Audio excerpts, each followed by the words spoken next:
I'm still finding my way as a photographer, and today I want to take you through my creative process in finding interesting compositions and how I turn them into photographs. I have 3 photos to share with you, and I have a bonus photograph for those that stay to the very end. So let's just jump right into the first photograph. Now this photo is unedited, and I'll show you the edited one in just a moment. So this one here, there was actually 2 things that stood out to me.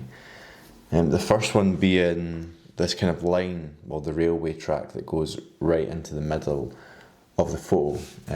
You've got the woods on one side and then the woods on the right hand side with the railway track kind of cutting through between them. That's what stood out to me first with this photo. The only thing maybe with that is that the line itself doesn't actually lead to maybe anything interesting. It does just kind of go off into the distance and that's it. Now for me, you don't need to have something interesting at the end of that kind of leading line, but it's always a nice touch, I think, to have on a photograph. So that was the first thing that stood out to me when I looked at this scene, was that the fact that you've got this space at the edges taken up and then this line that would kind of cut through the middle of it. The second thing that actually stood out to me isn't so much about the composition, but what this kind of scene made me feel.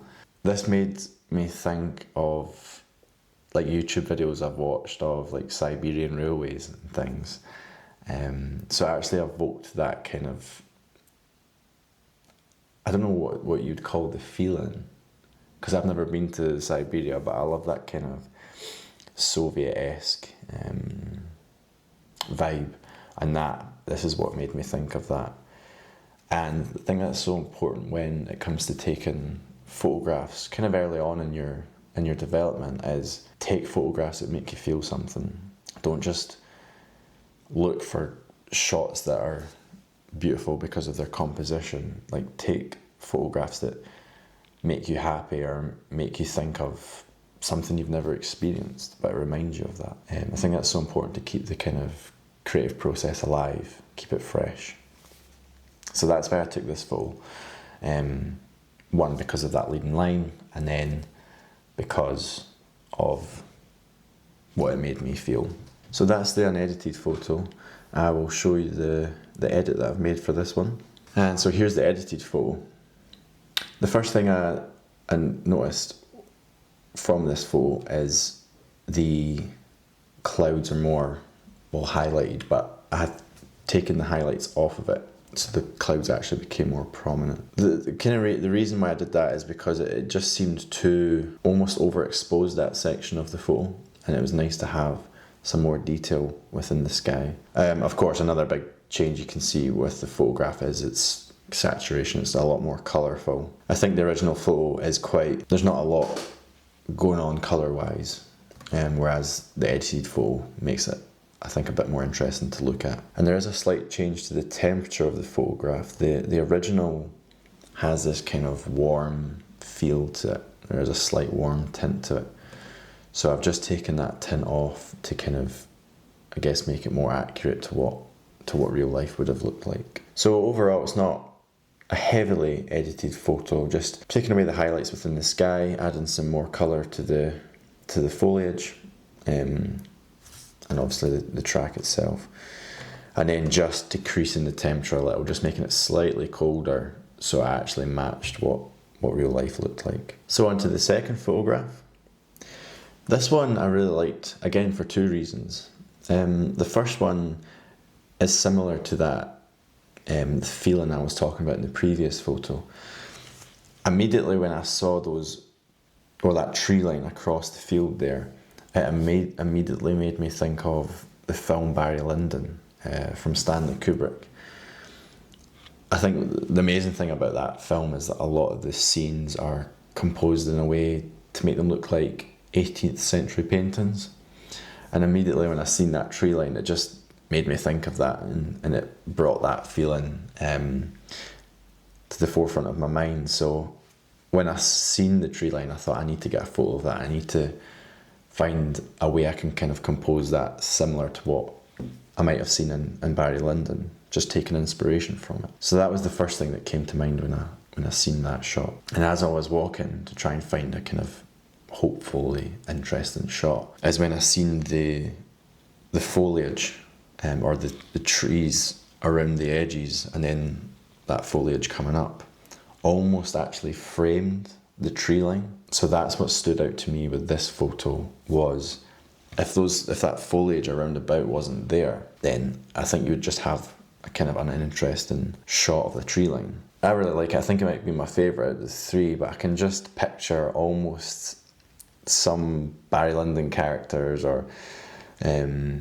something, some kind of subject within that tree line or within the field. I think that would actually look pretty cool. So that's what stood out to me with this photograph and why I wanted to take this one. So let's take a look at the edited photograph. So you can see there's not been too much done to this. What I've done around the edges there, I have made them slightly darker. I've taken the shadows up on them. In the original photograph, I don't think they were as dark. They were slightly a bit more green. Whereas in the edited version, it does act more like a kind of, again, a frame around it that's dark. I've also taken the temperature, I believe, colder in this one as well. In the original photograph, it was slightly warm. It was almost felt a bit too much green as well. Whereas I have taken it down, made it slightly colder. So again, it matched what I would see in real life. And you can see in the background there with the tree line, the shadows are slightly darker as well underneath those trees. I think it's nice to have the foreground there being framed dark. The field is lit up with the green. You have the tree line as well, itself lit up, but then underneath the tree line is also dark. So there is different things going on there with the light, which I think makes it just a slightly more interesting photograph, as opposed to just being the tree line without anything else going on. So yeah, that's the second photograph. As I said, it would be nice to have a subject within that. I think it would have made it more interesting, but I still like it. I'm still happy with that photograph. Let's look at the final photograph of the three, and then after that we can look at the bonus one. So this photograph is maybe the one I'm maybe least pleased with out of the three main ones, only because I'm not entirely sure the composition itself is that interesting. My thoughts going into the photograph itself is I liked the sheep there. There was a canal in front of me, there's the sheep there on the field ahead of me, and then those trees at the back which kind of acted as pillars in the background. That's what stood out to me with this photograph. But I knew once I'd looked at the photo, I thought I have to make the edit more interesting than the composition itself. I think, when you've got an interesting composition, sometimes it's maybe good to just keep your edits light. It depends what you're trying to convey. But I think the less interesting your photograph is maybe make it more interesting in the edit. That's how I kind of look at things. Obviously, you just have to take it photograph by photograph. So let's take a look at the edit, see how I think I could make it more interesting. So here's the edit. As you can see immediately, I have cropped the image. I think in the original photograph there wasn't a focus as such. Yes, the sheep were centre framed with the trees in the background, but it just didn't seem like there was a whole lot going on. So in the edit I have cropped it significantly. The way I edited or cropped it was the trees in the background got half a tree on the right hand side, half a tree on the left, and then that central tree in the middle. Thankfully the sheep itself was actually in the middle of that middle tree, so it kind of worked out nicely. And the other big change to the photograph itself is the colouring of it. The green just wasn't working for me, I think, because again the composition wasn't as interesting, and maybe the colours. I think changing the colour for it makes it slightly more interesting. So I've tried to go for a bit more of a brown feel here. It kind of makes it look a bit more old school, I guess, a bit more retro photograph. Now, one thing I want to actually touch on is the sheep to the left. So we've got the central sheep, and then there's that sheep to the left. I do think this photograph would have been slightly better with just the one sheep in the middle there, because it just creates that focal point for the photograph. But one thing that I try to do in my photography is not use AI where I can. And by that I mean like making things disappear or adding things in with AI. I think the photo that you capture in the moment is the photo that should be shown, because that is what real life looked like, and that's what photography is about. I don't think it would have been too bad to remove the sheep, and there probably will be instances in the future where I will edit subjects out of a photo. Depends, if I'm working for a client, or I honestly think it would be great without other mess in the photo. But I think for the most part, it's great to just keep a photo of what it looked like in real life as kind of honest as you can. For me, that's just, I guess, a philosophy when it comes to photography. And that might be because I started with film as well. So yeah, that's the edit on the third one. So here's the last photograph. If you have made it this far, then thank you very much. Please comment below if you have any feedback on the photos, or if you found any of them interesting. And let me know if you'd like to see more of this content in the future. So let's look at the final bonus photograph. This is a photo I took a few weeks ago, and I was so pleased I caught it. The path itself is actually great because there's that leading line throughout it, and there is a wee bit of the trees as well that frames the path in a way. So when the deer walked right onto the centre of the path, it's actually looking at the camera. I don't know if you can see that, but it is looking at me. Yeah, I'm really pleased I managed to catch it in the moment, because deer are hard to find, and also harder to take a photo of, because as soon as you get close to one, they just run off. So yeah, I love this photograph itself. This was taken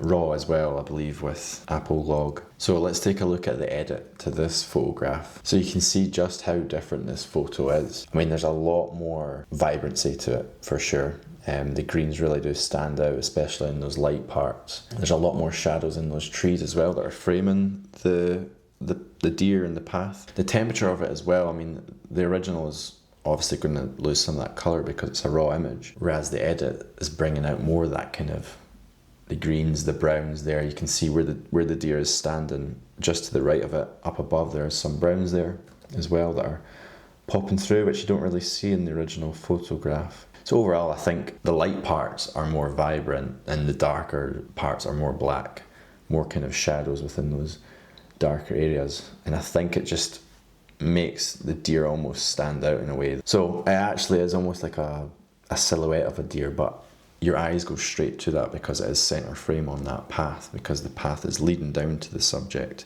and everything else is kind of framing the deer with the tree line and the foliage to the right and the left of it. So yeah, I'm really pleased with this photograph. I was really lucky to capture the deer. So yeah, I'm really proud of that one. So thank you for watching.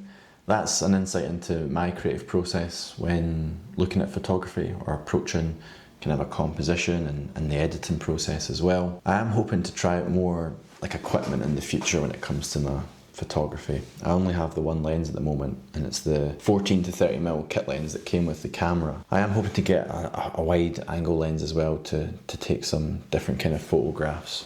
But at the moment, this is the equipment that I've got, so it's the equipment I'm having to use for now. Please comment below any feedback or recommendations for photography. Thank you for watching, and I'll see you in the next one.